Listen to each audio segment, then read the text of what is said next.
Well, thank you so much. What a privilege to be with you at Burlington First this morning. We've enjoyed our time immensely already, so thank you so much. And thank you for thinking of Lucy and Lily. Before you maybe even knew their names, I guess you knew their names at Christmas time, but before you've met them, you're going to get to see some pictures of them in just a moment. But thank you for thinking of our girls. We wish that they were here with us this morning. They were, like Karen said, they were exhausted after General Assembly. So they are with grandparents this morning, but they send their greetings, and we are so grateful for the ways in which you love them and pray for them and support them. We are Andrew and Jenna. We're so glad to be here with you this morning. There's a picture of our family.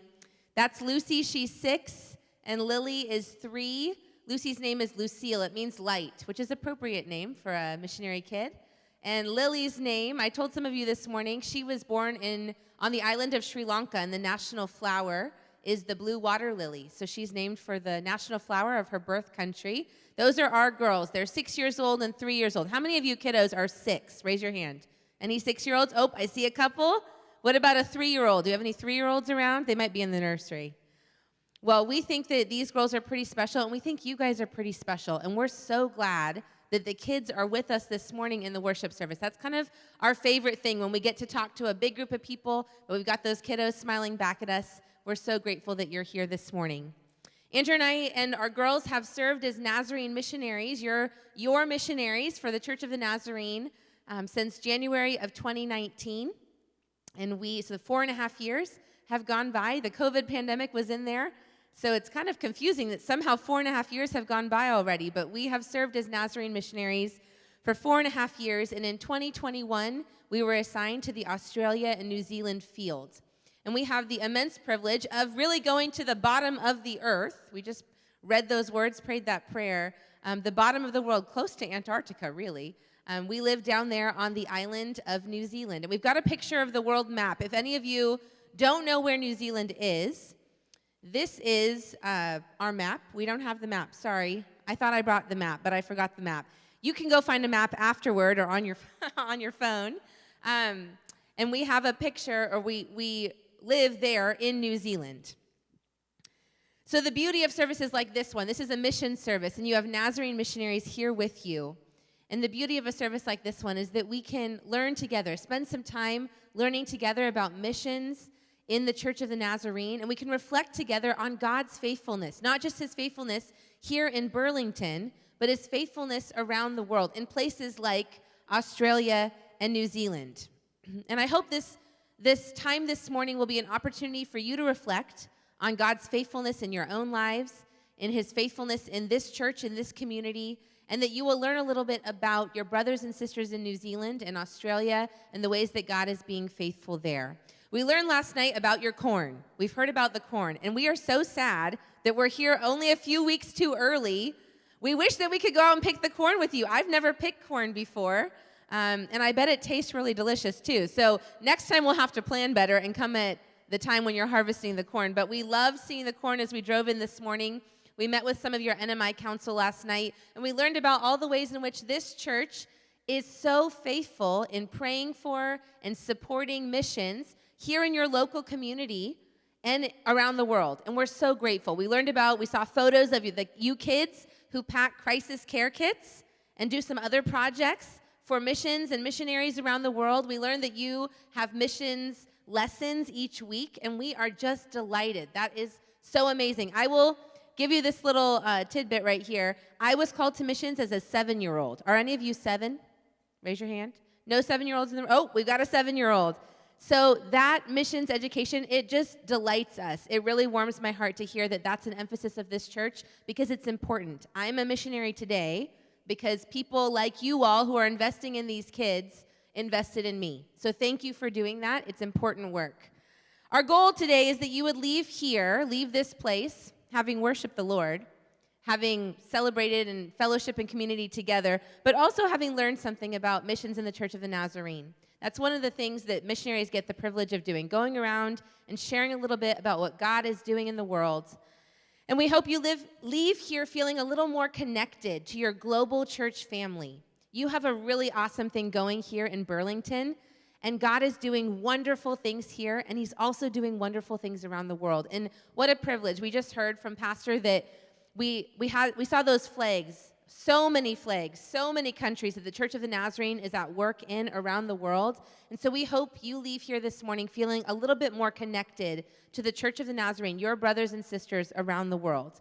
And so to begin, we'd like to do a bit of an activity. How many of you are ready for an activity? This requires participation.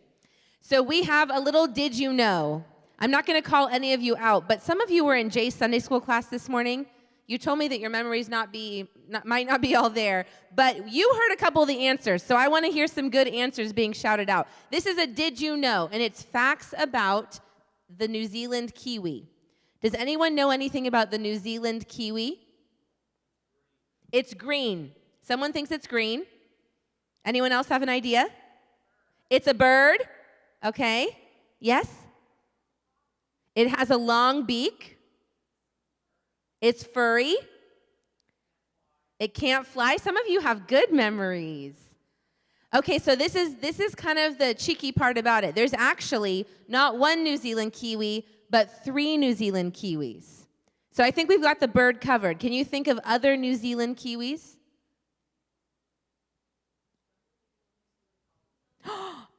There it is. People in New Zealand call themselves kiwis. So let's introduce you to the 3 New Zealand kiwis. Now, this may come up in a trivia night sometime, so pay attention. The first New Zealand kiwi is the bird. You may have seen our fuzzy bird out there on the table. You can have a look at him after you leave.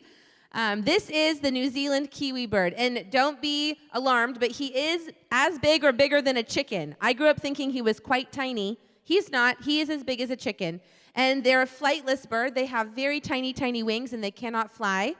Their fur is so thick, their feathers are so thick, it's almost like fur. And there are 5 species of kiwi on the 2 islands of New Zealand.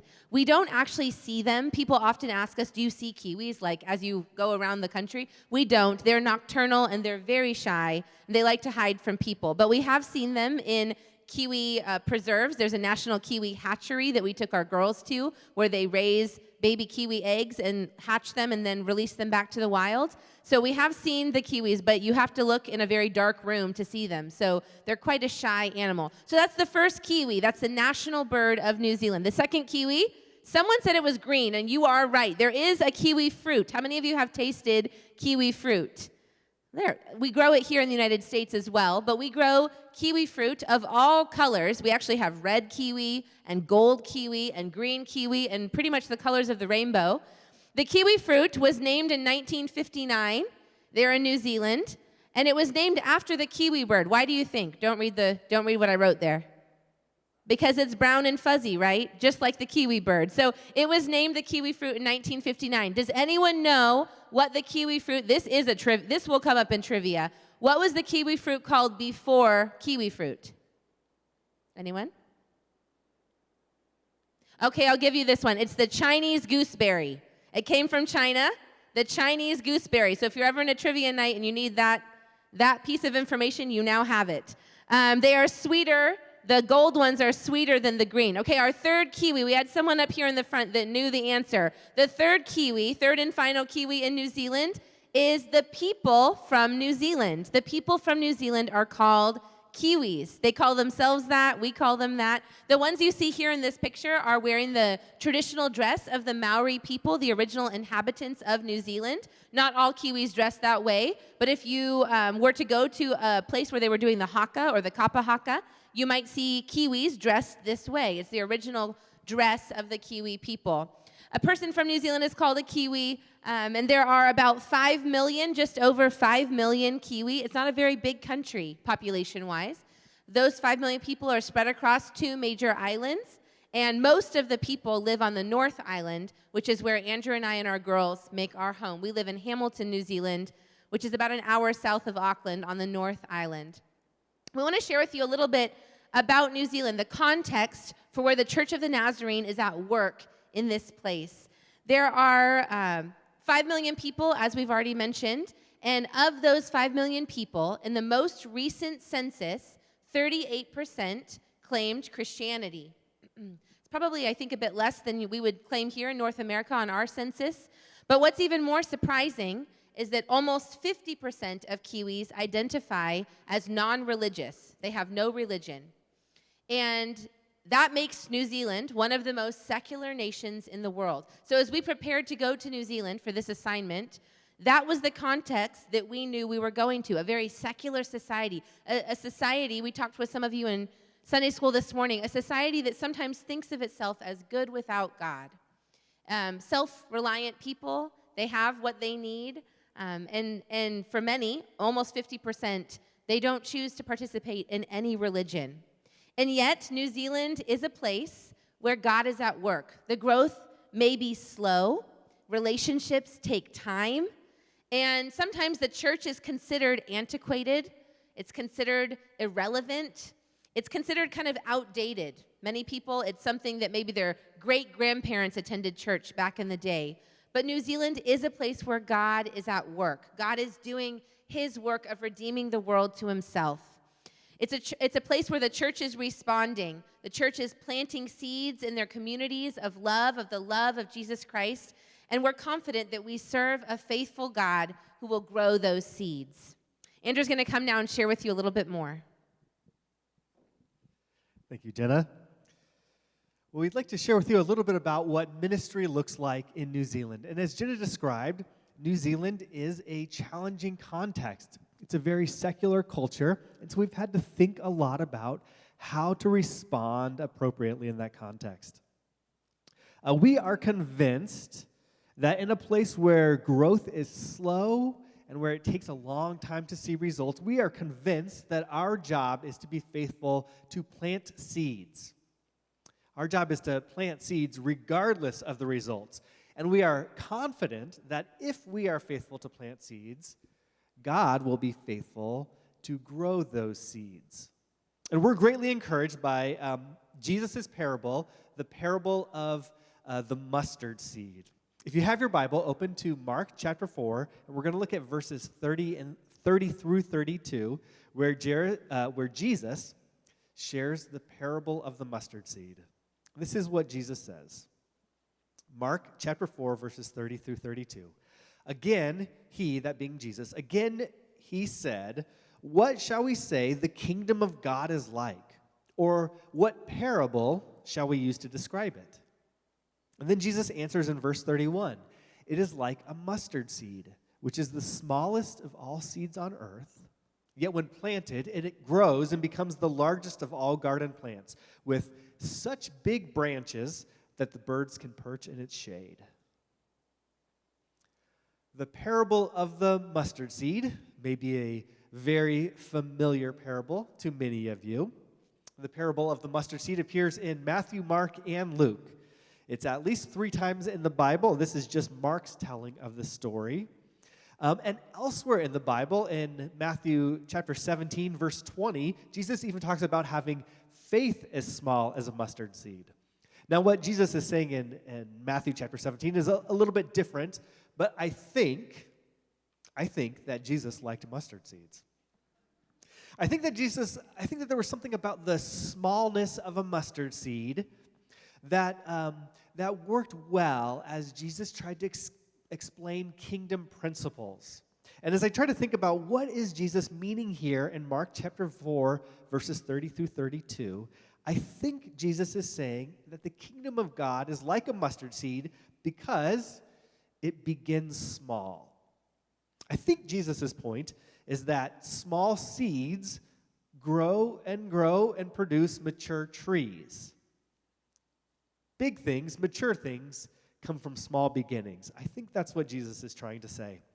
And as the church, as the church, we are often impressed by mature trees. That's kind of our nature. We're impressed by great things. But I think what Jesus is saying in Mark chapter 4, verses 30 through 32, is that he's more interested in small seeds that grow into mature trees. He's more interested in the small seeds than what they produce. And as we've thought about how to effectively minister in a very secular context where growth is slow and where it takes a long time to see results, we've become more and more convinced that our focus ought to be on planting small seeds instead of the mature trees that those seeds will produce. We have to focus on loving people, the people that God brings into our lives, with the love of Christ, and then allow God to do his part. And we are confident that he will do his part. We are convinced that if we encourage and if we celebrate the planting of small seeds, God will grow mature trees from those small seeds. I want to tell you the story of Leah and the small seed that Leah planted. This is a picture of Leah and her husband Jacob. They began attending a church in Auckland, New Zealand called Seabrook Church of the Nazarene several years ago. During 2020, right in the midst of the pandemic, Leah found herself in very difficult circumstances. She lost her job as a result of the pandemic. But Leah believes that God used those very difficult circumstances to put her right where he wanted her. In Leah's words, "My almighty Lord, my God, he gave me another job." After losing her job, Leah got another job cleaning houses. And that's where Leah met Tussie. Let me tell you about Tussie. In January of 2021, Tussie, her husband, and their 3 daughters moved from Samoa to New Zealand. When they moved, Tussie was 7 months pregnant. And while they were in quarantine, she lost the baby. Tussie said to us when we talked with her that she was lost. She didn't know where God was. She was lonely. She was broken. Practically, she needed a job. Tussie said she hates cleaning, but she took the first job that came available, a job cleaning houses. Back to Leah, who you see on the screen. On the Thursday before Mother's Day of 2022, just over a year ago, the cleaning company called Leah and asked her to clean a house, and they told her that someone would be there cleaning with her. That someone turned out to be Tussie. Now, Leah always cleaned alone. In fact, she said she hated cleaning with other people, and so she called back the cleaning company to turn down the job, and as she picked up the phone, she heard a voice saying, "No, go and take that job." And Leah responded, "Why?" And she heard very clearly God say, "There's somebody there who needs you." So Leah met Tussie at the house, and they cleaned, and they made small talk. And they connected over the fact that both of them immigrated to New Zealand from Samoa. And Leah asked her new friend Tussie what church she went to. And when Tussie confessed that she hadn't been to church in years, Leah invited her to Seabrook. In fact, she invited her that Sunday for the Mother's Day celebration. When the job was finished, Leah and Tussie exchanged phone numbers, and they went their separate ways. Just a small seed planted, right? That night, Leah heard from God again. The women's ministry from Seabrook Church was planning a Mother's Day dinner that night, Thursday night, at 7 o'clock. And at 6 o'clock, Leah got a call from her friend who was planning on coming to the dinner with her. And her friend said, "Unfortunately, I can't come." This was at 7 o'clock. This was at 6 o'clock, and the dinner was at 7 o'clock. A last-minute cancellation. And again, Leah heard God's voice. She heard very clearly God say, "Call her." And she said, "Who?" And God said, "Call the lady you met earlier." And so Leah called Tussie and said, "Our women's ministry is having a dinner in just a few minutes. Do you think you can come?" And despite the late notice, Tussie went. Here's a picture of the women's ministry from Seabrook Church celebrating Mother's Day. Tussie chatted with the other ladies, and she stayed late, and she had a good time. And when she woke up the next morning, Tussie told her husband about Leah and about the dinner, and she told him that Leah had invited them to church. Now, Leah gave Tussie directions to the church, but she neglected to tell her the name of the church. And so when Tussie and her husband walked into the sanctuary on Sunday morning of Mother's Day 2022, Tussie's husband said, "Oh my goodness, Tussie, look at the podium." And on the podium that you see in front of you was the Church of the Nazarene's seal, which is a dove over an open Bible. And Tussie looked at the podium and she realized that this was a Church of the Nazarene, the same church that she and her husband had attended 8 long years before in Samoa. And for the first time in this new country, Tussie felt at home. Now, Leah's and Tussie's story is just a story of a small seed planted. Leah simply loved Tussie, the person that God brought into her life that day. And the reality is that whether or not that small seed that Leah planted grows into a mature tree is beyond Leah's control. In fact, I'm not here to tell you the story of a mature tree. I'm here to tell you the story of a woman who has been faithful to plant a small seed. Tussie has been attending church at Seabrook with Leah for the last more than a year now. But her family still faces a lot of challenges as they adjust to a new country and a new culture. But I'm here to say that the seed is growing. And we are convinced that if we are faithful to plant seeds, God will do the rest. And here's why we have that confidence. If your Bible's still open, you can look at Mark chapter 4, verses 26 through 29. This is the parable right before the parable of the mustard seed. In some translations, Mark 4, 26 through 29 is called the parable of the growing seed. And this is what Jesus says in Mark 4, 26 through 29. He also said, "This is what the kingdom of God is like. A man scatters seed on the ground. Night and day, whether he sleeps or gets up, the seed sprouts and grows, though he does not know how. All by itself, the soil produces grain. First the stalk, then the head, then the full kernel in the head. As soon as the grain is ripe, he puts the sickle to it because the harvest has come." Our job is to plant seeds. Our job is also to be ready when the time for the harvest comes. But Jesus assures us that when we are faithful to plant seeds, like Leah did, then God will be faithful to grow them. And we're seeing that in Tussie's life. So the call for all of us this morning, not just missionaries who are sent by the Church of the Nazarene, but for all of us who are participating in the mission of God, because that call is for each one of us here, is to plant seeds, to see the people in front of us in our community, in our maybe even in our home, in our neighborhood, and to plant those seeds. Some of us, the call to plant seeds will be across the world in other nations, but for most of us, the call will be to plant seeds in our neighborhood. And so we hope that we together can be inspired and compelled to plant seeds as we go from this place this morning. One of Andrew and I's jobs in New Zealand is to go and collect stories. We're the communications directors for our field, so we get to go around and we get to hear the seeds that are being planted by pastors and leaders and by lay people in our communities.